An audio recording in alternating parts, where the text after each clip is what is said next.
ကောင်မလေးကအပေါ်အင်ဂျီကိုချော့အိတ်ကိုချော့ပြီးစကတ်ကိုတခြားတဲနဲ့ဆွဲလာလိုက်ပါတယ်သူမရဲ့ပိုက်ကွန်ချိတ်တွေပေါ်လာတဲ့အခါမှာတော့တထေးမင်းကြီးခမညာကြောင်အန်းထိပ်ပြီးရက်ကြည့်နေမိတော့တာပေါ့အဲ့နော်သူမအစိမ်းရောင်စစ်မင်းတူကိုထတ်ဆွတ်လိုက်ပြန်ပါတယ်ဒီလိုရဲတင်းလွတ်နဲ့လောက်ရက်ဒီကိုကြည့်ပြီးတထေးကတော့ငှက်အောင်များလာဖြောင်းရောက်နေတာလားဆိုပြီးတခြားပြုံးလိုက်မိသေးတယ်ဒါပေမဲ့ဓာတ်လေကတခါပွင့်သွားတဲ့အခါမှာတော့ကောင်မလေးကတစ်ချက်လေးလောင်လဲ့မကြည့်ပဲအမြန်ထွက်သွားပါတယ်သူမရဲ့ခက်အေးအေးနဲ့ဂယုမစိတ်တဲ့ပုံစံကတတိကိုပို့ပြီးစိတ်ဝင်စားသွားစေခဲ့တာပေါ့သူနောက်ကလိုက်သွားတဲ့အခါမှာတော့မမျော်လင့်ပဲကောင်မလေးကသူ့ကိုနေရန်မှာကတ်ပြီးတွန်းထားလိုက်ပါတယ်မျက်နှာချင်းဆိုင်အညံ့နီးကလွန်းလို့တတိခင်များအသက်ရှူတောင်မားကျင်သွားရတယ်တကယ်တော့ဒါဟာသူမော့ကိုလိုက်ဖမ်းနေတဲ့လူမဲအုပ်စုလက်ခန်းနေလွတ်မြောက်ဖို့အတွက်ဟန်ဆောင်လိုက်တာပါလူတွေထွက်သွားပြီးတဲ့နောက်သူမော့ကတတိရဲ့ကားတွေကိုခိုးဝင်ပြီးမောင်းထွက်ခိုင်းလိုက်ပါတယ်တတိကတော့သူမရဲ့လှပတဲ့မျက်နှာလေးကိုငေးကြည့်ရင်အံ့ဩနေပေမဲ့နောက်ထပ်ပါးတွေဖြစ်လာအောင်မလဲဆိုတာကိုရင်ခွန်စွာနဲ့ပဲကားမောင်းထွက်ခဲ့ပါတယ်ဒါပေမဲ့သူတို့နှစ်ယောက်ဘေးခင်းသွားတဲ့အခါမှာတော့ကောင်မလေးရဲ့မျက်နှာကချက်ချင်းဆိုသလိုအေးဆက်သွားပါတယ်တတိကတော့သူမကိုပိုးပြီးဆွဲလန်းသွားမိပြီပေါ့သူဟာဂုံတရရှိမိသားစုကတတိတယောက်ဖြစ်ပေမဲ့တခါမှသူညာအတွက်ကိုပိုင်ဒရိုင်ရွက်မလုပ်ပေးခဲ့ဘူးပါဘူး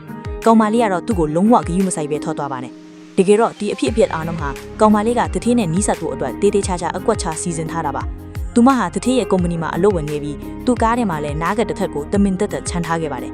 တတိကသူမကိုကုမ္ပဏီမှာမြင်လိုက်တဲ့အခါမှာတော့သူမငါးနောက်ကိုလိုက်နေတာပဲဆိုပြီးအကြီးအကျယ်ပျော်သွားခဲ့တာပေါ့နေ့လယ်စာစားချိန်မှာတတိကသူမနဲ့နီးစပ်ဖို့ဝန်ထမ်းသမင်းစားဆောင်ကိုတွားခဲ့ပါတယ်အဲ့ဒီမှာကောင်မလေးကသူ့ကိုရင်းရင်းနှီးနှီးနှုတ်ဆက်ပြီးတတိကသမင်းပန်းကန်ကိုဆေးပေးမယ်လို့ပြောပါတယ်မြောက်သားအပြန်အလှန်ညင်းခုန်ရင်းတတိရဲ့အင်ဂျီပေါ်မှာဟင်းတွေဖိတ်စင်ကုန်ပါတော့တယ်ကောင်မလေးကအမြန်ပဲလက်တို့ဘဝနဲ့တို့ပြီးရင်ကျမရဲ့နားခတ်ကိုရှင့်ရဲ့ကားထဲမှာခြံထားခဲ့မိတယ်လို့လူအများရှိမှပြောလိုက်ပါတယ်ဒီစကားကြောင့်လူတွေအောက်လုံးကသူတို့နှစ်ယောက်ကြားမှာပါတီရှိနေလဲဆိုတာကိုအယမ်းကိုစိတ်ဝင်စားသွားကြပါတော့တယ်